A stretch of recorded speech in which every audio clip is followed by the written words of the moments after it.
J'accueille ce matin Guy Carlier. Bonjour Guy. Bonjour à tous. Bon, c'est vrai qu'avec Guy on est cul et chemise, qu'on était ensemble à l'antenne la saison dernière et que je lui dois ma carrière, mais il a une actu. L'apparition d'un livre co-signé avec le nutritionniste Jean-Michel Cohen, moins 125 aux éditions du Cherche Midi. Alors on va jouer franc-jeu avec nos auditeurs. Guy, comme on se connaît, c'est vrai qu'on s'est retrouvés hier pour préparer cette interview. Donc le dernier mot, je te l'écris, c'est nichon. C'est bon, j'ai bien noté. Alors bon, Guy, moins 125, soit 125 kilos perdus avec l'aide du docteur Jean-Michel Cohen, soit un demi-carlier, puisque vous avez pesé jusqu'à 250 kilos. C'est ce périple calorique que raconte ce livre. Alors, avant de nous expliquer le secret du docteur Cohen pour vous faire perdre un tel poids, j'aimerais vous poser une question très cash, et peut-être que votre réponse pourra éviter à certains de tomber dans la même spirale que vous à une époque. Comment on en vient à peser 250 kilos ? On en vient lorsqu'on souffre d'une maladie qui s'appelle la boulimie, qui est une addiction, qui est, je pense, la pire des addictions, parce que autant tu peux te sortir du tabac ou de la drogue en n'en consommant pas, autant t'es obligé de manger. T'es obligé, oui. Donc c'est un truc terrible. Tu manges comme si on te disait tiens, t'as le droit de fumer, tu es obligé de fumer une cigarette et demie et puis après tu arrêtes. Stop, ouais. Donc voilà, et en plus c'est la moins glamour des addictions. Je dirais il y a une espèce de romantisme un peu allemand, tu vois, sur les junkies, l'ouride, tout ça, même les alcooliques.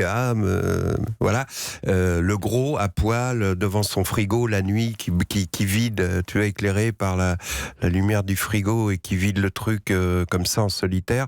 Et j'avais envie de parler de ça parce que pendant longtemps, quand tu souffres de ça, de toute façon, quand tu souffres de n'importe quelle addiction, tu culpabilises. Il y a tout un cycle de honte, de mensonge, de culpabilité, de destruction de l'entourage.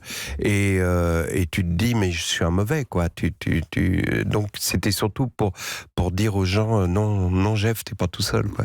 Guy, comment ça survient, la boulimie ? Est-ce qu'il faut un événement déclencheur psychologique, ou est-ce que ça peut survenir comme ça vous, la boulimie vous a surprise, ou elle était quelque part logique par rapport à votre situation psychologique de l'époque ? Oui, elle était logique pour des raisons, on va pas faire une psychanalyse, mais quand je dis que Jean-Michel Cohen m'a sauvé la vie, c'est-à-dire qu'il m'a fait rentrer dans la clinique des addictions et non pas dans une clinique diététique qui peut éventuellement résoudre des problèmes de légère obésité, mais pas de boulimie, qui est un problème de comportement, enfin d'addiction sévère.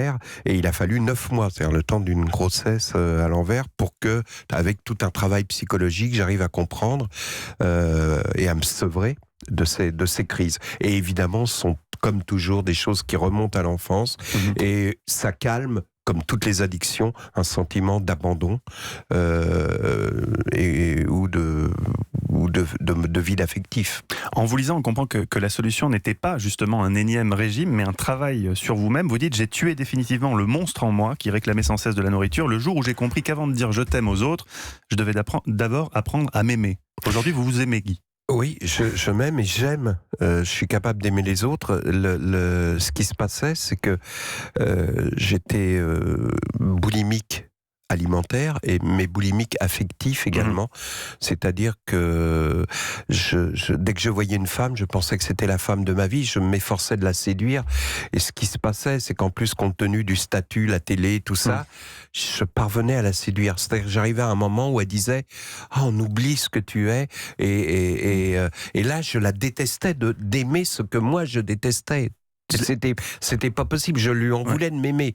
Et donc j'ai fait évidemment beaucoup de dégâts collatéraux. Est-ce que justement, Guy, vous diriez que cette starisation que vous avez connue dans ces années-là, ça a été un handicap, un frein encore pour sortir de la boulimie ? J'ai rencontré un psy de pacotille qui m'avait dit, j'étais à l'époque directeur financier, qui m'avait dit, je pense que vous devriez faire un métier public et être reconnu. Vous avez besoin de reconnaissance. À l'époque, je pesais 125 kilos, tu vois, c'est un peu chiant quand même. Et donc, ok. Et j'ai commencé par écrire des chansons, puis il y a eu la radio et ça a marché très vite, etc. Et entre le moment où j'étais directeur financier et où j'ai fait de la télé avec Marco, c'est-à-dire le dimanche soir en Marc-Olivier Fogiel, pardon, j'ai doublé mon poids. C'est-à-dire que je suis passé de 125 à 250. Ce qui prouve que c'était pas cette reconnaissance-là dont j'avais besoin, et c'est pas si simple que ça. Mais ça me permettait d'avoir un bénéfice secondaire et de supporter, de pas me foutre en l'air, quoi. Vous dites la boulimie entraîne par ailleurs une forme de mythomanie. Vous mentiez tout le temps. Vous pouvez nous expliquer pourquoi ? Quel est le lien ? tous ceux qui souffrent d'une addiction mentent. C'est-à-dire que tu fais croire, si quelqu'un partage ta vie, les séquences où tu arrives à vivre avec quelqu'un, qui sont rares parce que tu es plutôt solitaire, eh bien tu lui mens. Tu manges en cachette, tu manges, tu dis aujourd'hui, et tu arrives presque à te mentir à toi-même. Oui. C'est-à-dire que je me souviens que Cohen m'avait dit, il faut noter tout ce que tu manges. Je disais, je comprends pas, là j'ai fait gaffe cette semaine. Et en fait, si tu notes, tu t'aperçois vous mentiez à vous-même aussi. Que tu te mens à toi-même. Ouais, Ouais. sur le bilan. Eva? Qu'est-ce qui vous rend aujourd'hui heureux, Guy ? De plus être tourmenté, justement par ça. C'est-à-dire que après ces 9 mois, pour aller très vite, le schéma, ça a été 9 mois dans la clinique des addictions pour arriver à être sevré. Au début, je revenais de l'émission de télé la nuit, je sortais que pour aller faire l'émission. Et je revenais la nuit, j'allais chez ce qu'on appelle l'arabe du coin, tu vois, pour acheter des chips et tout. J'avais des crises de boulimie avant de rentrer à la clinique. Ça, c'est drôle aussi. La nuit, il y a un truc à faire sur les épiceries comme ça, ouverte la nuit, où t'as toute la queue des addicts, le mec qui dit moi je picole plus depuis 6 mois, mais j'ai des potes de Marseille qui sont de mets-moi 3 bouteilles de Ricard, putain, alors que je veux plus d'alcool. Et le gars il s'en fout, il est là, il calcule son truc et puis il n'en a rien à foutre, mais tu te sens obligé de mentir.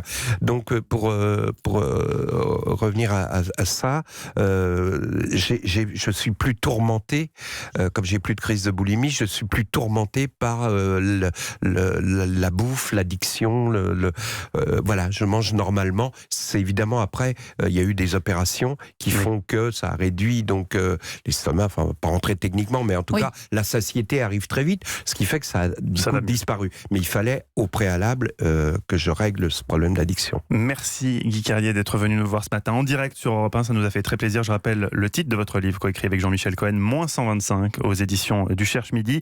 Et j'aimerais terminer avec une de vos citations les plus fortes. C'était l'année dernière dans cette émission qu'on faisait ensemble, Rien ne s'oppose à midi, qui était parfois le théâtre de confessions bouleversantes.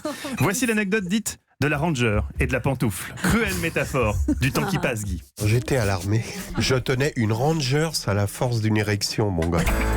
On faisait des concours dans le dortoir. Ça fait 7 kilos. Maintenant, j'arrive avec la pantoufle. Guy, je vous aime et j'ai hâte qu'on se retrouve à l'antenne pour de nouvelles anecdotes de ce calibre, si j'ose dire. Merci Guy. Merci à vous.